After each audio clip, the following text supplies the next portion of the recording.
بتاؤں برکتیں؟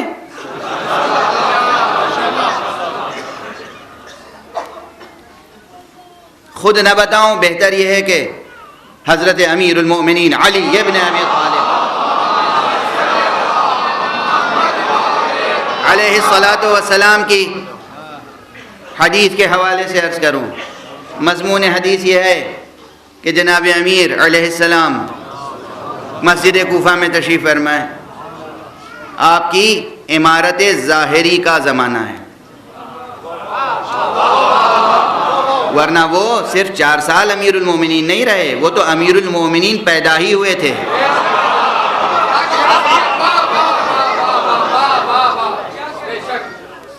وہ بعد میں امیر المومنین نہیں بنے ہیں،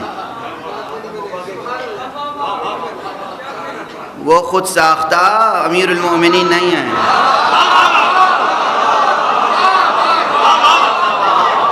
نہ دنیا ساختہ امیر المومنین ہے، نہ سیاست ساختہ امیر المومنین ہے، نہ ساختہ امیر المومنین ہے، نہ سوختہ امیر المومنین، وہ خدا ساختہ امیر المومنین۔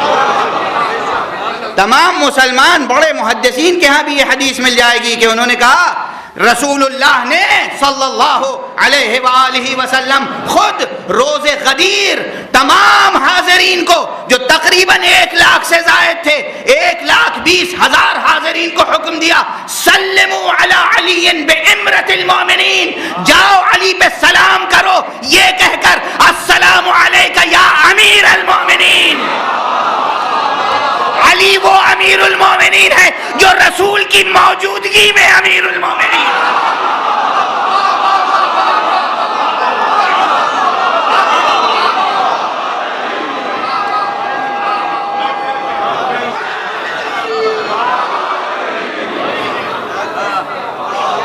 سلموا، سلام کرو، علی علی بامرۃ المؤمنین، علی پہ سلام کرو، یہ کہہ کر السلام علیک یا امیر المؤمنین۔ رسول نے اپنی زندگی میں کہا امیر المؤمنین کہو انہیں۔ تو اس لیے یہ امیر پہلے بھی تھے، بعد میں بھی تھے۔ جب یہ گھر میں خاموش بیٹھے ہوں تب بھی امیر المؤمنین ہیں، جب یہ جنگ میں ہوں تب بھی امیر المؤمنین ہیں، یہ صلح کر لیں تب بھی امیر المؤمنین ہیں۔ یہ امیر المؤمنین ہیں، چاہے صلح نامے میں امیر المومنین مٹا دیں تب بھی امیر المومنین،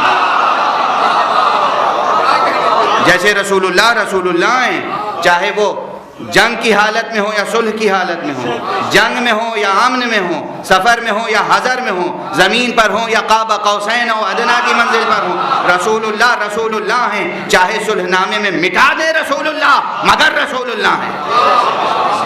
اسی طرح امیر المومنین ہے۔ لیکن یہ واقعہ آپ کی عمارت ظاہری کا واقعہ ہے۔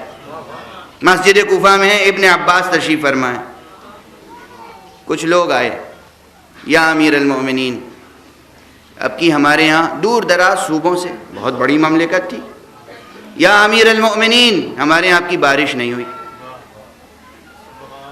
امام نے فرمایا جاؤ کثرت سے استغفار کرو۔ چلے گئے، کچھ ہی دیر میں کچھ اور لوگ آئے، یا امیر المؤمنین ہمارے ملک میں اقتصادی کساد بازاری ہے، بازار ٹھنڈے اور مندے پڑے ہوئے ہیں، اقتصادی حالت بہت بری ہے، کہا جاؤ کثرت سے استغفار کرو۔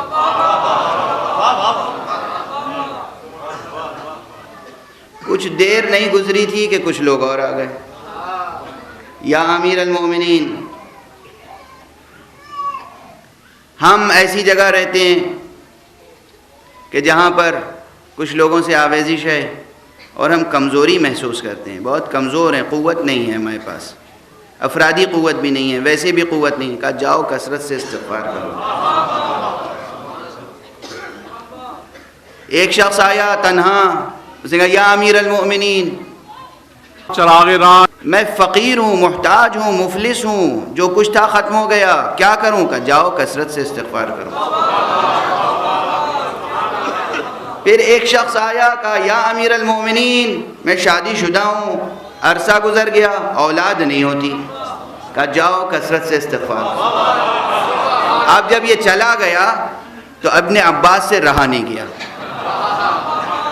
کہا مولا امیر المومنین یہ بتائیے کہ آج آپ سب کو ایک ہی نسخہ دے رہے ہیں. روایت ہے سب کو ایک ہی نسخہ. امام مسکرائے اور کہا تم نے قرآن نہیں پڑھا؟ سورہ نوح کی تلاوت نہیں کی؟ سورہ نوح میں قرآن میں پروردگار عالم ارشاد فرماتا ہے کہ فَقُلْ تَسْتَغْفِرُوا رَبَّكُمْ إِنَّهُ كَانَ غَفَّارًا يرسل عليكم السماء مدرارا ويمددكم بأموال وبنين ويجعل لكم جنات ويجعل لكم انہارا. تم استغفار کرو، پروردگار بڑا غفار ہے اور وہ ایسا غفار ہے کہ جب تم استغفار کرو گے تو وہ پانی برسانے والا ابر بھیج دے گا. یرسل السماء علیکم مدرارا، وہ بارش برسانے والا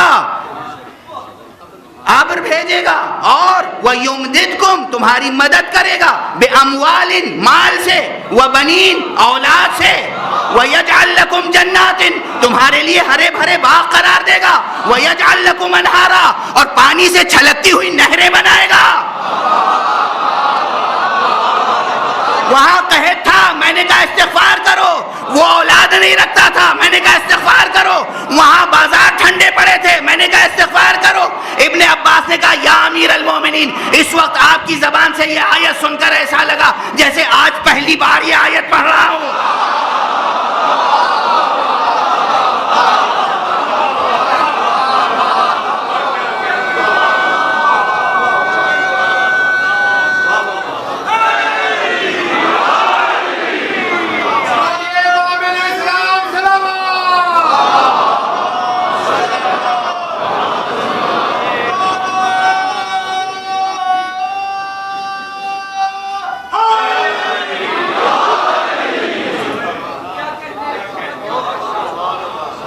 قرآن حدیث استغفار کی برکتیں ہیں.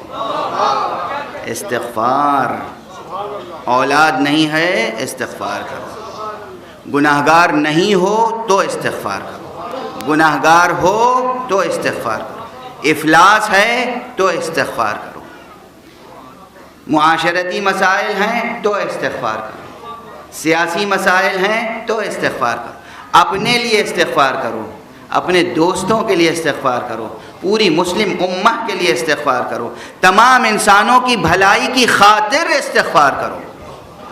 استغفار بڑا وظیفہ ہے. خدا پر یقین کے ساتھ، شفاعت محمدیہ صلی اللہ علیہ وآلہ وسلم پر یقین کے ساتھ استغفار. اور اس آیت کے معنی سمجھے آپ؟ عام طور پہ لوگ استغفار کا مفہوم یہ سمجھتے ہیں کہ گناہ ہو گیا ہے، اللہ ناراض ہوگا تو قیامت میں بڑی سختی ہوگی، جہنم میں نہ جانا پڑے، اس لیے استغفار ہے. استغفار اس دنیا کی نعمتوں کے لیے بھی استغفار ہے.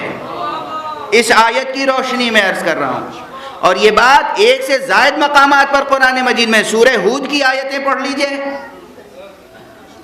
یا قوم استغفروا ربکم ثم توبوا الیہ یرسل السماء علیکم مدرارا ویزدکم قوتا بعد قوت مع قوتکم. تم استغفار کرو، اللہ تمہارے اوپر بارش برسانے والا بادل بھیجے گا اور تمہاری قوت میں اضافہ کرے گا. اسی سورہ مبارکہ ہود کے شروع میں ایک آیت اور ہے، وَأَنِ اسْتَغْفِرُوا رَبَّكُمْ ثُمَّ تُوبُوا إِلَيْهِ. استغفار کرو رب سے اور توبہ کرو رب کی بارگاہ میں. اس کا نتیجہ کیا ہوگا؟ يُمَتِّعْكُمْ مَتَاعًا حَسَنًا إِلَىٰ أَجَلٍ مُّسَمًّى. یہ زندگی جب تک تمہیں اس دنیا میں دی ہے اللہ نے تمہیں متاع حسن عطا فرمائے گا، یعنی متاع دنیا سے مالا مال کرے گا. وَيُؤْتِ كُلَّ ذِي فَضْلٍ فَضْلَهُ، اور ہر نیکی کرنے والے کو اس کی نیکی کا پورا اجر دے گا، یعنی اس دنیا میں بھی آخرت میں بھی. توجہ ہے؟ قرآن مجید پہ یقین ہے؟ استغفار کی برکتیں ہیں یہ. بارش نہیں رکے گی، تمہاری دنیاوی زندگی کی نعمتیں کم نہیں ہوں گی. یمتعکم متاعا حسنا الی اجل مسمی. اللہ اکبر. ایک جملہ کہوں، اس دنیا کو قرآن مجید ہی نے متاع غرور بھی کہا ہے. متاع غرور. یہی قرآن اسی دنیا کو متاع حسن بھی کہہ رہا ہے. متاعا حسنا معنی یہ ہے کہ اگر خدا کو چھوڑ کر، توحید کا راستہ چھوڑ کر اپنے ذرائع سے دنیا لی تو وہ متاع غرور ہے.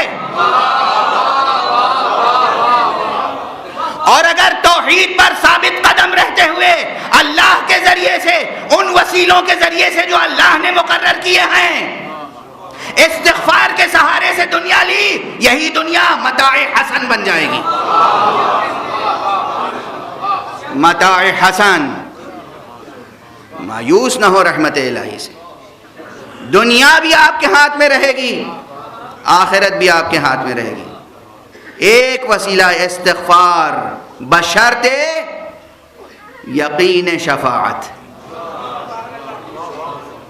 شفاعت مصطفیٰ، شفاعت اہل بیت مصطفیٰ، شفاعت سید الشہداء امام حسین علیہ السلام.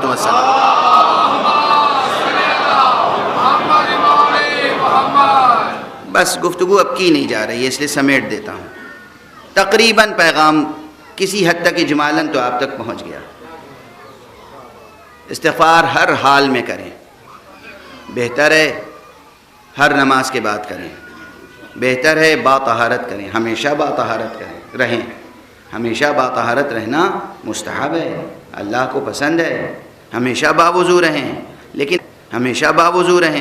لیکن اگر کبھی ایسا ہو کہ باوضو نہیں ہیں یا حالت طہارت نہیں ہے، انسانوں میں پوری صنف ہے جس میں مجبوراً قہری طور پر حالت طہارت نہیں رہتی، پھر بھی استغفار کریں، ذکر خدا کریں. اللہ سبحانہ و تعالیٰ کا یہ کرم ہے کہ اس نے ہر حال میں اپنا نام لینا جائز قرار دیا.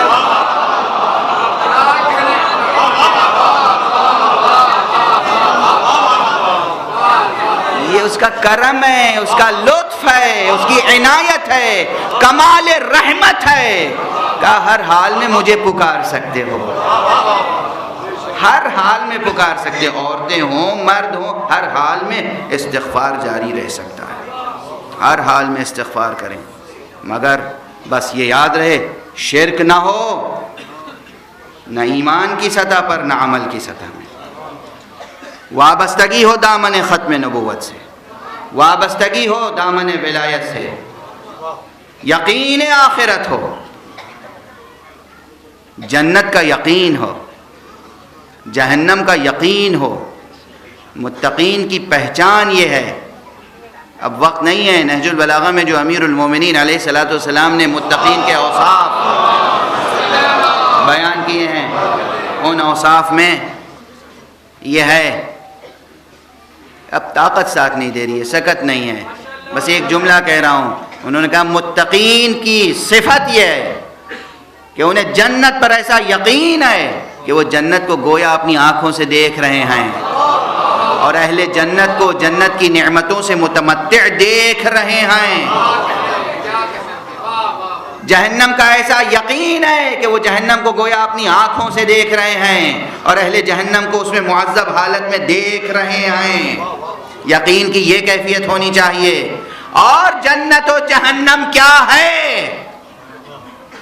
سننا ہو اگر تو بس ایک شعر میں نے شاید کل یا پرسوں کی تقریر میں پڑھ دیا تھا عربی کا، بڑا لطیف، بڑا مرصع، بڑا عجیب و غریب قصیدہ ہے. بڑا عجیب و غریب قصیدہ ہے. ہا علی بشر کیف بشر ربہ فیہ تجلی وظہر. اسی قصیدے کے اشعار ہیں. کہتے ہیں کہ هو والمبدأ شمس وضیاء هو والواجب نور وقمر. اسی میں آگے بڑھتے بڑھتے کہتے ہیں، فرماتے ہیں کہ حبہ مبدأ خلد و نعیم بغضہ مبدأ نار و سقر. علی کی محبت وہ ہے جو جنت تخلیق کرتی ہے، علی کا بغض وہ ہے جو جہنم کے شعلے بھڑکاتا ہے.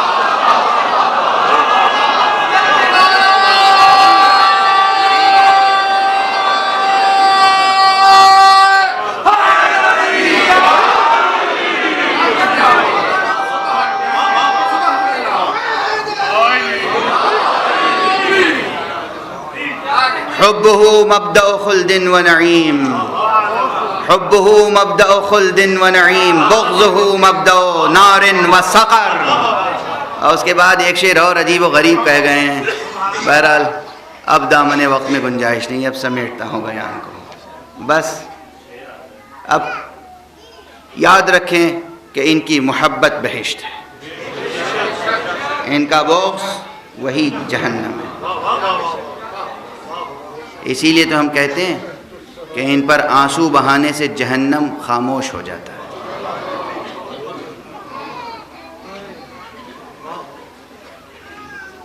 ان کے غم میں آنسو بہانے سے شعلہ جہنم سرد پڑ جاتا ہے.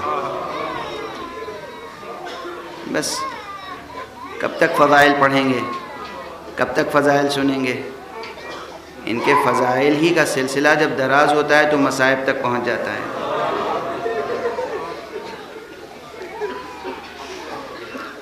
آج شبیہ تابوت برآمد ہوگی.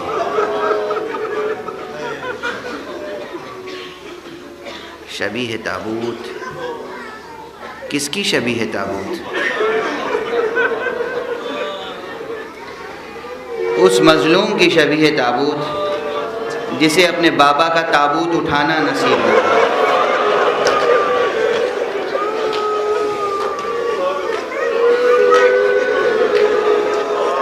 بس عزیزان گرامی، بس اب وقت گریہ ہے، وقت ماتم ہے. اب مجھ سے توقع نہ رکھیے دیر تک بیان کر سکوں گا. یہ صدمہ امام کو کب تک رہا، کتنا رہا؟ بار بار سنتے ہیں، کل بھی میں عرض کر چکا ہوں کہ جب اپنے بابا کے لاش بے گور و کفن کے سامنے سے گزرے ہیں تو چہرے کا رنگ متغیر ہو گیا، اور ایسا متغیر ہوا کہ بی بی زینب کو کہنا پڑا، بیٹا اپنے کو سنبھالو، ایسا لگتا ہے کہ روح تن سے جدا ہو جائے گی. جملہ کیا کہا؟ پھوپھی اماں آپ ہی انصاف کریں، جس کا جوان بیٹا موجود ہو، اس کے بابا کا لاشا بے گور و کفن پڑا ہے.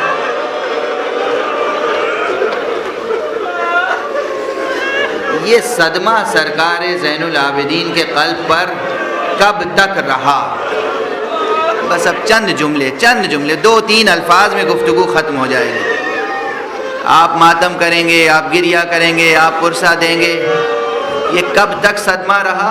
بہت سے صدمے تھے امام کو. یاد ہوگی وہ روایت بھی کہ جب آپ کے ایک چاہنے والے نے کہا ہے کربلا کے واقعے کے برسوں بعد آقا کب تک گریہ کریں گے؟ تو امام نے کیا فرمایا؟ تم نے انصاف نہیں کیا، انصاف نہیں کیا. یعقوب نبی تھے، پیغمبر تھے. یعقوب کو معلوم تھا علم نبوت کی بنا پر کہ یوسف زندہ ہیں، مگر 12 بیٹوں میں سے ایک یوسف نگاہوں سے اوجھل ہو گئے تھے. تو اتنا گریہ کیا کہ آنکھیں بے نور ہو گئیں، آنکھیں سفید ہو گئیں. میری نگاہوں کے سامنے تو 18 یوسف ذبح کر دیے گئے.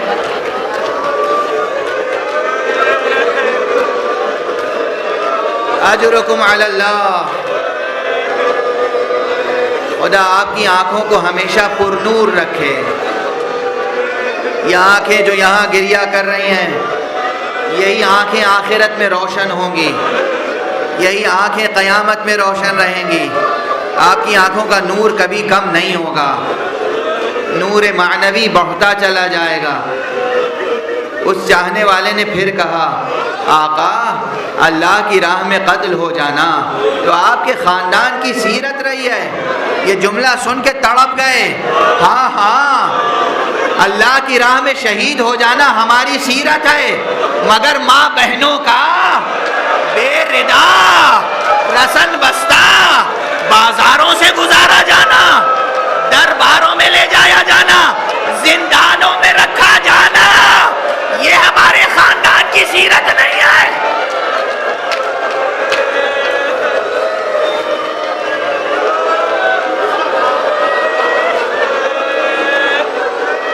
یہ یاد کر کے تڑپتے تھے. اور جب کوئی پوچھتا تھا آقا سب سے زیادہ اذیتیں کہاں گزری، تو کیا فرماتے تھے؟ الشام الشام الشام. اس لیے کہ شام میں بہت مصیبتیں دیکھی. ایک طرف ماں بہنوں کو بھرے دربار میں بے ردا دیکھا، اور اس کے علاوہ کیا دیکھا؟ بس یہ روایت بیان کرتے ہوئے امامہ سر پہ بار ہے، مگر چونکہ میں نے کہہ رکھا ہے جیسے ہی امامہ اتاروں گا شبیہ تاموت برآمد ہو جائے گی، اس لیے میں ایک علامتی طور پر ضبط کر رہا ہوں. یہ جملہ کہتے ہوئے کیا کیا دیکھا سید سجاد نے اپنی آنکھوں سے؟ یزید کافر تخت پر ہے، یزید لعین تخت پر ہے، سر امام دشت طلا میں ہے، ہاتھوں میں ایک چھڑی ہے جس سے لب و دندان حسین سے بے ادبی ہو رہی ہے، اور امام کیا تڑپے.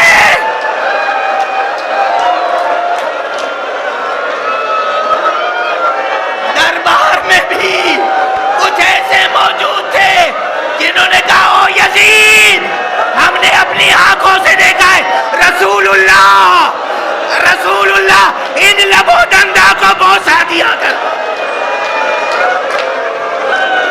یہ سب سجاد نے دیکھا، مگر جب خود سید سجاد کا آخری لمحہ آیا، جب آپ کو زہر پلا دیا گیا، زہر کے اثر سے آپ کی حالت متغیر ہوئی، شہادت کا لمحہ قریب آیا، پورے کنبے کو قریب بلانے کے بعد وصیتوں کا سلسلہ شروع ہوا. تفصیلی وصیتیں ہوتی ہیں معصومین کی، توحید سے متعلق وصیت، نبوت سے متعلق وصیت، شریعت سے متعلق وصیت، طریقت سے متعلق وصیت، حقیقتیں بیان کرتا ہے معصوم، القائے نسبت کرتا ہے اپنے بعد آنے والے معصوم سے. سب کچھ جب کر چکے تو ایک مرتبہ بیٹوں سے کہا مجھے زمین پر لٹا دو.